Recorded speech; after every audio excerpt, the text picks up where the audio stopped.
When it comes to overcoming church abuse, it is so important to befriend being disliked and misunderstood. If not, we can leave one toxic group and then join another. And I know because that's what I did. After so many years of abuse, my self perception was so distorted. My inner critic was so loud. It would tell me that I was worthless, I was unlikable, I was unlovable, that nobody was ever going to care about me. As many of us who go against the grain of our high control religions, I found myself completely alone in the world at a time. So I'd go online and I would read these listicles about how to make friends as an adult, how to build community. And I did anything and everything I could to change myself so that I could be acceptable. But that didn't work because in all the years that I was doing that, I was experiencing a repeated cycle of toxic and short lived friendships. I did meet good people along the way, but due to my trauma, I myself did not have healthy relationship skills. So I didn't know how to make meaningful, healthy connections. At a certain point, I decided to just give up. I thought maybe this whole concept of a chosen family was a myth, or maybe I wasn't good enough for it. I didn't deserve it. So I started to focus more inward. At the time, I thought I had given up, but honestly, it was one of the best things that had ever happened to me. As I started focusing more inward, I had no choice but to confront the voice of my inner critic.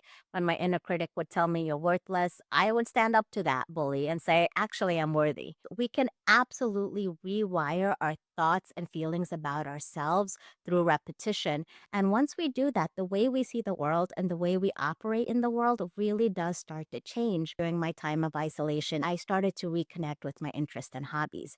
I started to read the books I love. I started engaging in hobbies that I like. There was a time where if I didn't get something right away, my inner critic would be like, see, you're stupid. You're not good at anything. And now I was confronting my inner critic. So I was like, actually, I'm a beginner and I'm going to practice until I get better. As I got reacquainted with myself and I started learning who I am and what I care about and what I love and what makes me happy, what other people think started to matter less and less to me. That's what opened the door for me to find really positive support systems and meet the right people who are a better fit for me. I'm in that process right now. I'm meeting people, doors are opening for me, and my life has really been changing in really positive ways because I started to accept myself. I was so afraid of being unacceptable, but embracing being unacceptable, that's what really changed my life. On my website, survivingreligiousnarcissism.com, if you navigate to the course page and scroll down to module 4, there is an interactive worksheet. It's free to download and it's designed from a survivor's perspective to help the user befriend being disliked.